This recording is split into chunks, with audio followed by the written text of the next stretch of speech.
Psachim Daf Samar Zain Amud Bet. Alors on est toujours dans la même sugia depuis un petit moment. Et on va essayer de revoir en vitesse. Le problème c'est quoi? C'est d'où sait-on que si le Rov des Bnei Israël sont à Bémet, après une guerre par exemple, ou alors tous les Kohanim sont mis, ou alors les ustensiles de Bénamidash sont mis, donc on ne peut pas faire un Korban Pessah. Qu'est-ce qu'on fait? On repousse ou on fait tout de suite?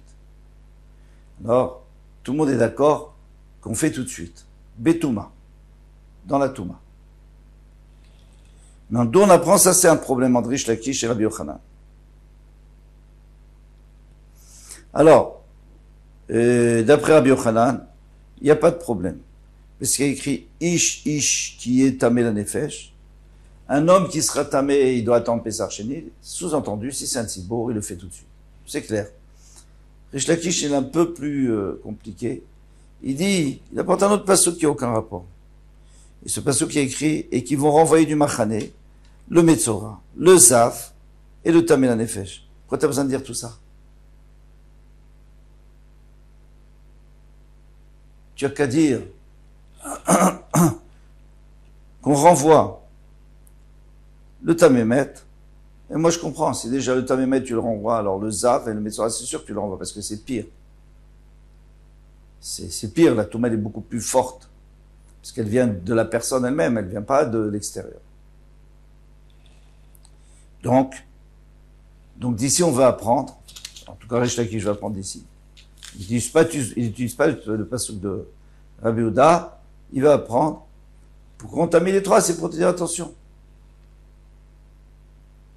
Il y aura des fois où il y aura un qui sera permis et les autres ne seront pas permis. Parce que si tu mets tout en même temps, donc, quand tu vas permettre le tamémet, tu vas permettre les autres aussi, puisque tu les apprends de lui. Tu apprends du tamémet qu'il doit sortir du machané, de sortir de son machané. On avait dit qu'il y avait 3 machanot. Alors, le Zav et le Metzora aussi doivent sortir. Mais quand il y a Pessah, Betouma, parce que le Rov sont mais alors tout le monde a le droit de rentrer. Ça, non.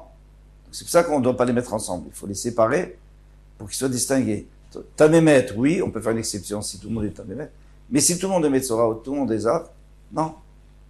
On fait rien. On attend Pessah Shteli, si c'est possible. Sinon, on ne fait pas. On ne fait pas du tout.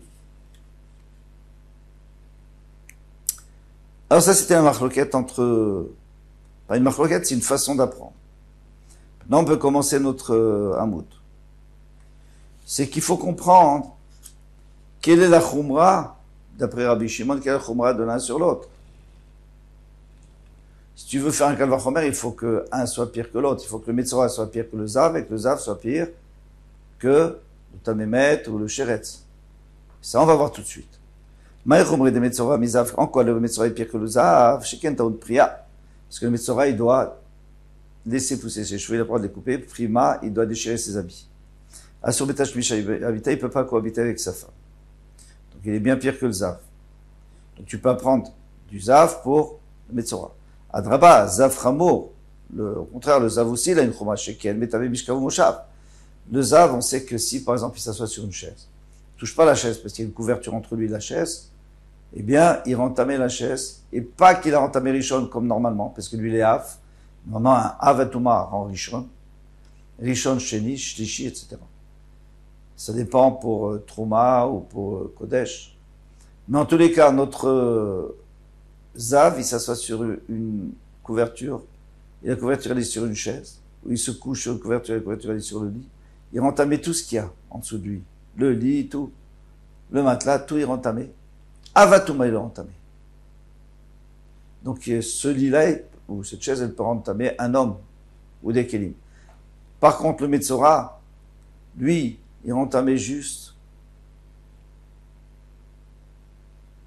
la chaise, il la rend richonne, donc ça peut même pas rentamer un homme, ou un kéli. En plus, le Zav, il a encore autre chose, il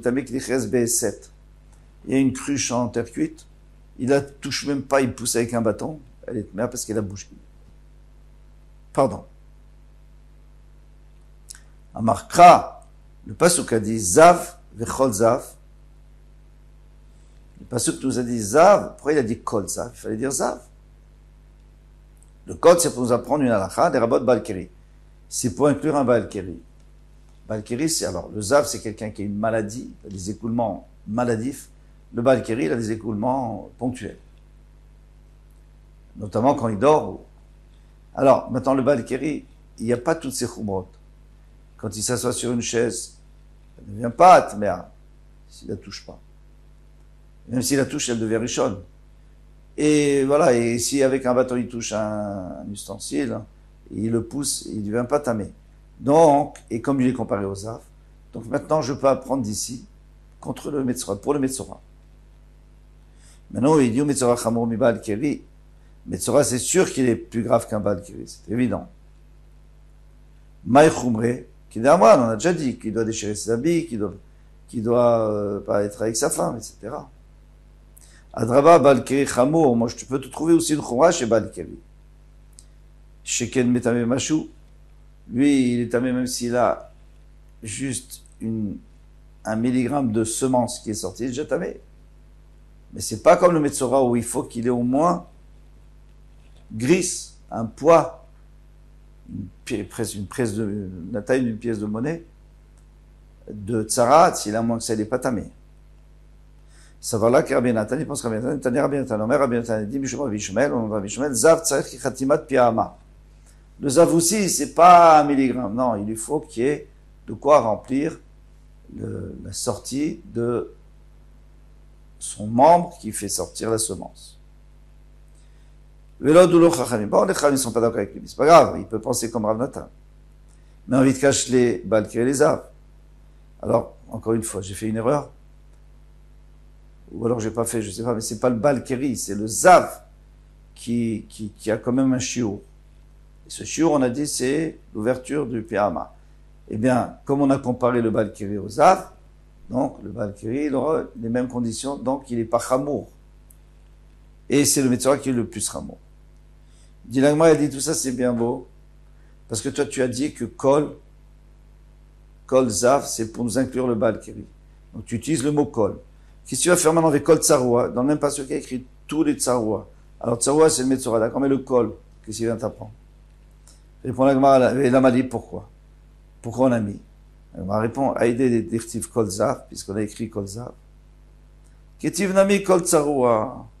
Puisque dans le passage il a commencé Kol Zav, alors il a continué de dire Kol Tsaroua, mais c'est pas pour apprendre quoi que ce soit. Tout va bien jusque-là. Sauf que, si ça marche bien, Rabbi Shimon, alors maintenant Rabbi Yehuda, après il dit pas comme lui. On a dit que Rabbi Yehuda n'est pas d'accord avec tout ce pile-poule là. On va prendre d'ici, puisqu'on a apprendre d'ici, donc on n'avait pas besoin de le mettre. Et puisqu'on n'a pas besoin de le mettre, c'est pour nous dire que Pessah, c'est que le Tamémet qui peut, on peut lui permettre si le Tzibour est Tamémet. Rabbi Yehuda Shapir, comme Rabbi Shimon. Rabbi Yehuda, qu'est-ce qu'il va faire? Rabbi Shimon, il a bien parlé. Aomi Bayele, l'air dernier, il dit non, le passage de Rabbi Shimon, moi, il me sert à autre chose. Moi, je peux pas utiliser. Moi, je garde mon passage. D'ailleurs, celui de Rabbi Yehuda est beaucoup plus simple, on a vu. Lui, il fait pas de pile-poule, lui dit tout simplement, il dit, puisqu'il y a écrit, Ish, ça veut dire un homme, mais pas le Tzibour. Le Tzibour, il peut faire, même s'il est à Mémet, il peut faire le Korban Pessah. Donc, il va utiliser le passage de Rabbi Shimon Redetania, comme on a enseigné dans Braïta, Bezer Omer, Bezer dit, Yachol, Dachako Zavim, Metzoraim. Alors, c'était un jour où, malheureusement, le roi d'Israël était Mémet, donc on a fait un Korban Pessah. Betouma, c'est pas grave, on est tamé. Alors, les Zavim Metzoraim, ils viennent, ils disent, nous aussi, on veut rentrer. Mais on n'a pas fait pour venir sous la Hazara, Bepessah.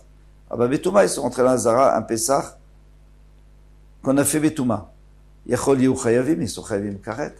Parce que quelqu'un qui rentre sans permission, quelqu'un qui est tamé, qui rentre au Beth c'est Chav Karet. Alors maintenant, si le Tzibour est tamé Met, alors on leur a donné une autorisation, une dérogation. Ils ont le droit d'entrer. Ils ont même le droit de faire la shrita et tout faire. Même le korban. Et les Kohanim peuvent apporter le korban s'ils sont tous tamés. Mais maintenant, le Zav Metzora, de quel droit vous êtes rentré? Vous devez être Chayav Karet? Non. Pourquoi? Ils ont renvoyé Kol Tsaroua, Vechol Zav, ils ont renvoyé du Machane, c'est-à-dire du Beit HaMikdash, Tsaroua, Zav, Vechol Tamei Nefesh. Pourquoi on a besoin de le répéter à chaque fois? Dis Tamei Nefesh. Moi je dis que si tu renvoies le Tamei Nefesh, c'est sûr que tu vas renvoyer le Zav et le Tsaroua parce qu'ils sont pires, on a déjà vu. Alors il m'a répondu, Betama, Beshash, et Tmei Metim Mishtalchim. Au moment où les Tmei Metim sont obligés d'être renvoyés de Lazare parce qu'ils n'ont aucune dérogation, Zavim Metzorim Mishtalchim. Alors, Zavim Metzorim aussi doivent être renvoyés. Et Tmei Metim Mishtalchim. Mais maintenant, dans un cas où ils sont pas renvoyés parce qu'ils ont une dérogation, parce que ils font quand même Pessah parce que le Rov est tamé. Alors, Et Zavim Metzorim Mishtalchim. Donc, on n'a pas besoin de les renvoyer. Et on ne les punit pas. Et ils n'auront pas carré. Amarma. Zav Echol Zav, les Rabot Baal Kiri. On a dit, au lieu de dire Zav, on a dit Kol Zav, c'est pour inclure Baal Kiri. Hein, c'était Rabbi Shimon, ça. Mais ça y est, les Rabbi Yochanan, c'est une preuve pour Rabbi Yochanan, qui va dans le même sens. Dire Rabbi Yochanan. Mechilot l'odit Katshu. Donc, vous savez qu'en dessous des pièces du Beit HaMikdash, eh bien, il y avait aussi des pièces en dessous et des tunnels. Alors, ces tunnels, est-ce qu'ils sont kadosh ou pas? Est-ce qu'un Baal Keri, par exemple, on voit dans Tamid qu'un Baal Keri, il dormait, c'était un coin, il dormait, il était de garde, il dormait. Et il a eu, donc, des échos impurs. Alors lui, il doit quitter tout de suite le Beit HaMikdash. Mais il peut pas traverser le Beit HaMikdash parce qu'il n'a pas le droit d'être là. Alors il passe par les tunnels. Donc, Mechilot, donc ces fameux tunnels, on dit de ils sont pas kadosh, donc il peut passer au Balkiri, le Balkiri doit sortir des machanot. Rachid dit qu'il y a pas, il dit pas qu'il y a un rapport entre les deux, il dit c'est deux enseignements séparés, mais en vérité on peut très bien dire que c'est tout à fait, ils sont tout à fait en rapport ces deux enseignements, c'est que puisque les Mechilot, puisque les tunnels sont pas kadosh, alors il faut qu'ils passent d'Afka par les tunnels pour sortir des machanot. Sinon, il aurait dû courir et sortir par où il peut, mais là, il passe par en dessous, il n'y a pas de problème. Mais tu y vas. La Gemara demande. Baal Keri, on a vu que Baal Keri est Maga, qui est Maga Sheretz, que le Baal Keri, c'est comme un, qui a touché un Sheretz. Maïlav, les Machanotam, n'est-ce pas qu'ils ont exactement le même dîme? Que comme le Tamei Sheretz, il doit sortir que du Machane Shechina, mais il peut aller dans le Machane Levia, alors le Baal Keri aussi. Mais nous on a dit que le Baal Keri doit sortir du Machane Levia, il doit aller dans le Machane Israël. Alors il m'a répondu, là, les Tumatam. Pour leur Touma, qu'ils sont tamés que jusqu'au soir, pas 7 jours. Le Zav, il serait de 7 jours, et le Metzora, c'est au moins 7 jours. Les Tumatam, à Tumaterev Ktivbe, qu'est-ce que tu me dis? C'est évident. Parce que, il y en a un, les deux, VA et Tomaterev Ktivbe. Les deux, il y a écrit dans le Torah Mefourash qu'ils sont tamés jusqu'au soir. Qu'est-ce que tu me dis qu'ils ont la même Touma? Bien sûr qu'ils ont pas la même Touma, et c'est évident, c'est écrit dans le Torah. Il a lave les machanotam. Alors il faut dire que c'est pour leur machané. Ça veut dire que les deux, ils doivent sortir du même machané. En l'occurrence, si le sheretz, Tamei Sheretz, doit sortir juste du machané, alors la même chose pour le Baal Keri. Ça, c'est encore une fois pas vrai. Là, le Olam et Toumata. Moi, je peux toujours te dire que c'est pour la Touma. Et en quoi ils sont égaux pour la Touma? Le Kamashman des Baal Keri, qui est Maga Sheretz. Le Baal Keri sera comme quelqu'un qui a touché un Sheretz. Maga Sheretz metame be ones.